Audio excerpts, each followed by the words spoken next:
Welcome to time slow friends. आज हम बात करते हैं कोर्ट मैरिज के बारे में और शादी के रजिस्ट्रेशन के या मैरिज रजिस्ट्रेशन के बारे में।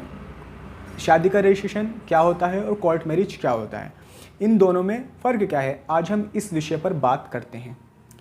फ्रेंड्स, भारत में अनेक प्रकार से शादियाँ होती हैं। हिंदू रीति रिवाज से, मुस्लिम रीति रिवाज से, ईसाई रीति रिवाज से या विशेष विवाह अधिनियम 1955 के अनुसार। फ्रेंड्स, सबसे पहले हम बात कर लेते हैं कि कोर्ट मैरिज क्या होता है। कोर्ट मैरिज विशेष विवाह अधिनियम 1955 के अनुसार ही होता है। किसी स्टाम्प के नोटरी दस्तावेज़ को हम कोर्ट मैरिज नहीं कहते हैं या वो कोर्ट मैरिज नहीं होता है। कोर्ट मैरिज सिर्फ विशेष विवाह अधिनियम के अनुसार ही होता है। अब हम बात करते हैं शादी के रजिस्ट्रेशन की कि शादी का रजिस्ट्रेशन क्या होता है और इसकी प्रक्रिया क्या होती है। सबसे पहले हम जान लेते हैं कि शादी का रजिस्ट्रेशन क्या होता है और क्यों ये ज़रूरी है। फ्रेंड्स, कुछ राज्यों ने शादी के रजिस्ट्रेशन को अनिवार्य बना दिया है, जबकि कुछ राज्यों ने इसे अनिवार्य नहीं बनाया है। बात कर लेते हैं हम उत्तर प्रदेश की। उत्तर प्रदेश शादी पंजीकरण रूल 2017, इसके अनुसार उत्तर प्रदेश में शादी का रजिस्ट्रेशन ज़रूरी हो गया है, क्योंकि ये रजिस्ट्रेशन, ये पंजीकरण कभी कभी बहुत आवश्यक दस्तावेज़ बन जाता है।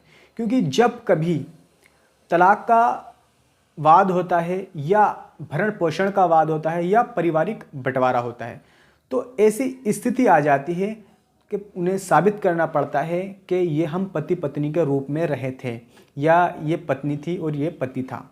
तो उस मौके पर ये एक ज़रूरी दस्तावेज़ बन जाता है। जैसे मुस्लिम की बात करते हैं, मुस्लिम मैरिज निकाह के ज़रिए होती है और हिंदू मैरिज 7 फेरों के ज़रिए। मुस्लिम मैरिज में मौलवी या काजी द्वारा निकाह पढ़ाया जाता है और हिंदू मैरिज में पंडित के द्वारा 7 फेरे कराए जाते हैं और 7 वचन भी कराए जाते हैं, तब जाकर शादी संपन्न होती है। लेकिन कभी कभी ऐसी शादी को लेकर भी विवाद खड़ा हो जाता है कि पति पत्नी अपनी पत्नी को पत्नी मानने से इनकार कर देता है या उन दोनों में कोई वाद का विषय होता है, तब ऐसी स्थिति आ जाती है। तो उस स्थिति से निपटने के लिए ही शादी का पंजीकरण ज़रूरी दस्तावेज़ बन जाता है। अब इस शादी के पंजीकरण की प्रक्रिया क्या है, अब बात आती है इस पर। तो इस शादी के पंजीकरण के लिए आपको जो ज़रूरी दस्तावेज़ चाहिए और जो प्रक्रिया है वो मैं बताता हूँ। ये सबसे पहले आपको शादी का पंजीकरण कराने के लिए आपको एक फ़ॉर्म ऑनलाइन करना होता है। ऑनलाइन फॉर्म करने से पहले आपके पास कुछ ज़रूरी दस्तावेज़ होने चाहिए, जैसे पति पत्नी का आधार कार्ड, शादी की पत्रिका या शादी का कार्ड, या आपकी शादी किस धर्म के रीति रिवाज से हुई थी,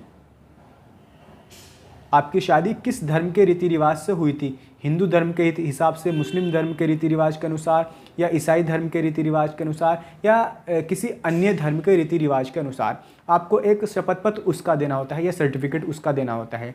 आपने किस जगह पर शादी की थी, जगह जहां आपकी शादी हुई थी वो जगह कहाँ थी, क्या थी वो जगह, आपको ये बताना होता है। उसके बाद जब आप फॉर्म ऑनलाइन कर देते हैं तो आपको एक डेट मिलती है कि आपको उस डेट को रजिस्ट्रार का यहाँ पर जाना होता है। आप जब उस डेट को रजिस्ट्रार का यहाँ पर जाते हैं तो आपसे वो मौखिक रूप से कुछ सवाल करते हैं कि जैसे आपकी शादी कहाँ पर हुई थी या आपकी शादी कब हुई थी। तो ये आपको थोड़े से जवाब दे देने हैं और 2 गवाहों की आपको गवाही हो जाती है। उसके बाद रजिस्ट्रार आपकी शादी को पंजीकृत कर लेता है और ये आपके शादी के पंजीकरण की प्रक्रिया पूरी हो गई है। उसके बाद आपको एक सर्टिफिकेट इशू किया जाता है, जिसके बाद वो आपके कभी भी कोई वाद होने पर या कोई बंटवारा होने की स्थिति में आपके वो काम आ सकता है। तो इसलिए शादी का पंजीकरण एक ज़रूरी दस्तावेज़ बन जाता है और कोशिश करनी चाहिए कि शादी का पंजीकरण ज़रूर करा लें। उम्मीद है आपकी समझ में ये टॉपिक आ गया होगा। अगर आपकी समझ में ये टॉपिक आ गया है तो वीडियो को लाइक करें और शेयर करें। Thank you so much.